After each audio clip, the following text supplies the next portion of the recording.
Alright, welcome back to Star Ocean Anamnesis. So, today the Valkyrie Profile event has ended, and we got a new one, Your Own Great Chivalry. So, let's go look at it, shall we? But first we have the Temple of Ice upper tier. So, for this one, you can use all of the characters that have ice attacks, like these ones right here. Or, we actually got a new set of ice weapons today, so you could also use those and slap those on your characters, and it should be very easy. And then the event, Your Own Great Chivalry, which introduces Crimson Phia and Cyuss. And Crimson Phia is, of course, the second version of Phia that we've gotten, and they're both permanent, so that's pretty cool. So for the event weapons, we have the Astral Bow, which increases Luna Mirror damage by 20%, single target damage by 15%, and reduces Agility AP cost by 50%. So this thing is actually not too bad. It was made specifically for Phia, but it does work for other bow users. So that's mostly because of the last factor, the agility AP cost reduction. That has some utility to it, and we also don't really have that many good bows in the coin shop. In fact, we only have one bow in the coin shop, and it's not even that good. So for that reason, I recommend hanging on to this bow, because it could come in handy someday, who knows. And then we have the Astral Sword, which increases double/vortex damage by 20%, increases crit hit chance by 10%, and gives you 3% HP recovery every 5 seconds. This one, on the other hand, is a lot worse, and I just recommend transmuting this into Durandal. The lifesteal is a lot better than HP regen, because it is on demand. So then we have the Gold Pattern Bandana, which gives you a 30-10 guts when you're standing in close range, and gives you taunt +2. Now, when it comes to taunt accessories, we already have a couple more. Now, give me 1 second, I need to look this up, because I'm stupid and I didn't do it beforehand. I think it was the Valkyrie Profile one. Yeah, the Jet Black Beret, that one. That one gives you HP regen as well as taunt +2, so that one would be a bit better than this thing. So I highly recommend running that if you want a taunt accessory. Of course, there is also the Quarry's Charm, which has taunt +3, I think. So if it... yeah, it does. Taunt +3 and damage reduction. So I highly recommend running either that or the Jet Black Beret if you want the taunt. So, in the shop we've got AP seeds, as well as the character tickets, weapon tickets, and a limit breaker in the first one. That's pretty rare, so of course, make sure you pick all of those up. That's pretty cool. And then we have, oh, for the stamps, look at that. I'm on fire. That's a pretty good one. I like that. Definitely going for that one. Clear logbook, reflections on a glowing gem. Okay. So, boss, Mother Polyphaga Gamboj. Okay, yeah, I completely butchered that. Don't, you know what? I'm gonna bleep that out. So it's an insect type boss, and it has an ice weakness to it. So it shouldn't be too difficult. Oh, now I know why they... wait, no. Those were plant weapons, right? They gave us a weapon gacha like a couple days back. I think those were plant weapons. I didn't really look at it. Regardless, I don't think we have that many insect weapons, so this one is gonna be kind of tough when it comes to racials, but ice weapons are plentiful, so should be pretty easy. And you know, we got 2 more ice weapons in this gacha. Oh, never mind, I guess they were insect weapons. Bug Smasher, yeah, I imagine that's an insect weapon. And the last one, insect? Okay, yeah, they are insect weapons. My bad, I thought they were plants. Regardless, for the actual weapons, we have the Crimson Blossom Bow, first of all, which gives you Ice Imbuement, AP recovery speed plus 50%, and gives you an additional hit that deals 10% of damage during your normal attacks with a 962 attack stat. So, this bow is actually the first ice bow that we have available to us, I'm pretty sure. God damn it, I am so unprepared here. Hold on, give me 1 second. I just have to look this up. Yeah, it's the first ice bow that we have at our disposal, so that's pretty good. It also has the AP recovery speed, which means that you recover AP faster by standing still. That's good for bow users, seeing as how they already don't generate that much AP from normals, so it's pretty cool. And that last factor, that helps with building hit count, but you need to be at limit break 5, and that usually doesn't happen, so it's also not necessary to get that one. So if you pull this bow, then I recommend keeping it at LB0, or well, you don't have to pull multiple copies of this bow, let me put it like that. If you pull it once, you're fine. And then we have the Magnifying Blade, which gives you Ice Imbuement, 10% life steal, and damage dealt plus 10% at max limit break. So, wow, the greatswords have been on a roll recently. So, damage dealt plus 10%, that's not really necessary because usually you have a sharpshooter that can give you that, so you don't have to go for that either. The life steal is good, as well as the Ice Imbuement, but I will say that with the summer event, which is coming up in July, I imagine, there's going to be another Ice Greatsword, and that one is a bit better because that one has Ice Elemental damage up, as well as AP recovery on normals, I think. So personally, I would actually recommend saving up for that one instead of this one.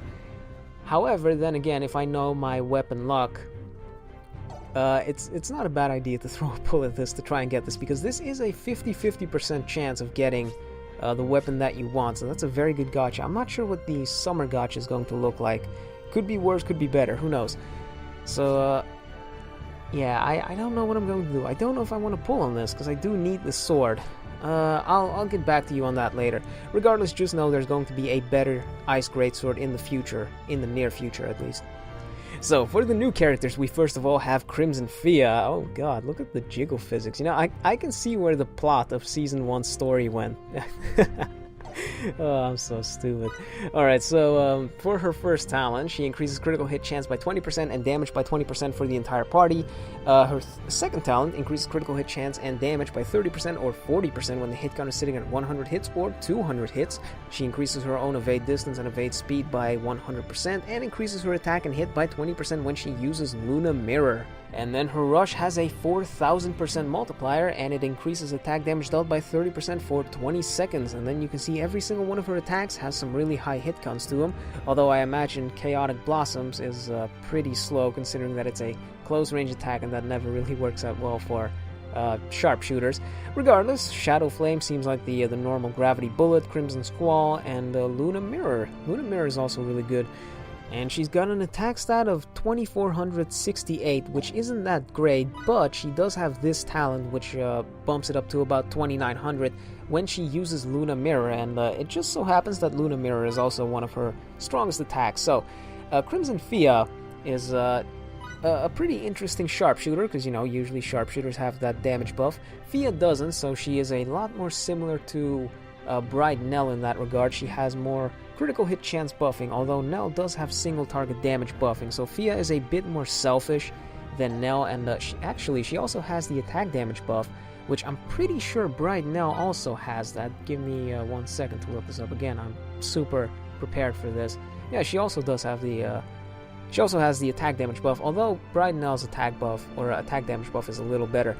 Regardless, critical hits are not bad, especially not when you're fighting the some of the tougher bosses, or I guess higher difficulty bosses, because they have more defense, and criticals bypass that defense value, so you do more damage with criticals depending on how strong the enemy is.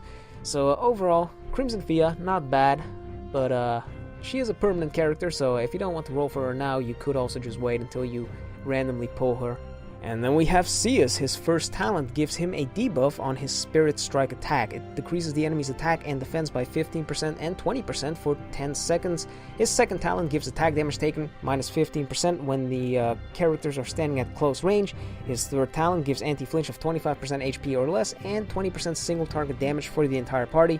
And his last talent gives him a 20% attack buff and a 30% HP buff. And his rush has a 4500% multiplier, and it decreases AP cost by 40% and increases single target damage by 50% for 20 seconds for himself. And then you can see he's got some pretty powerful attacks. They have some high multipliers, as you would expect from greatsword characters. And then the Spirit Strike is a one-hit long-range attack, so it's pretty quick. And as for his stats, he's got 26,000 HP, which is pretty high, 3,000 attack stat, which again, that's also pretty high, and a 2,500 defense stat, which is pretty decent. Now, Cyuss is actually really freaking good, especially if you consider the fact that he is a permanent defender, one of the very few, the only other ones being Victor, Diaz, and Edge. And, you know, Diaz only fits into a specific set of parties.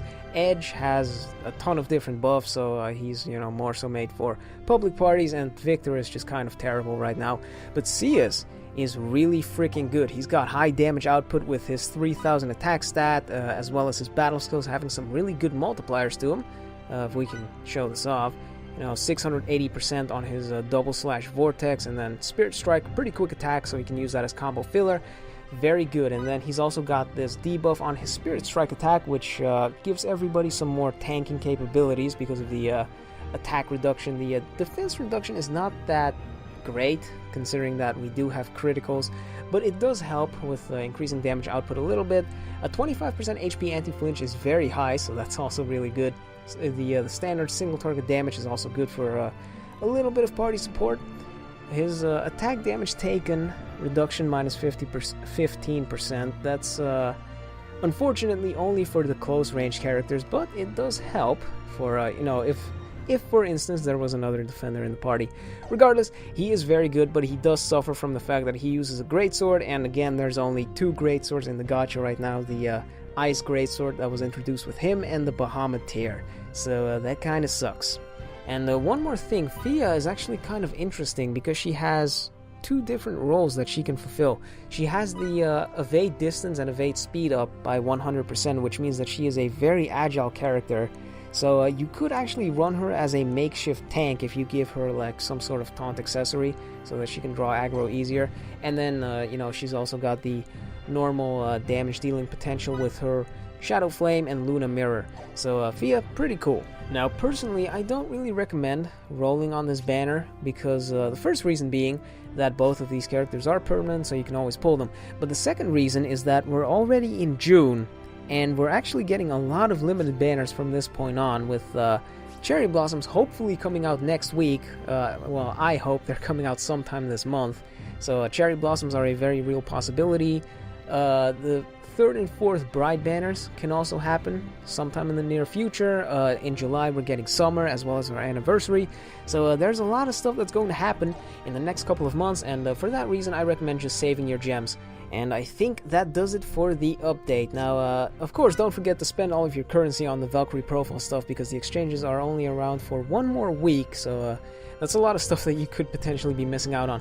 Regardless, that's it for the update, so I guess I'll see you guys next time. Peace!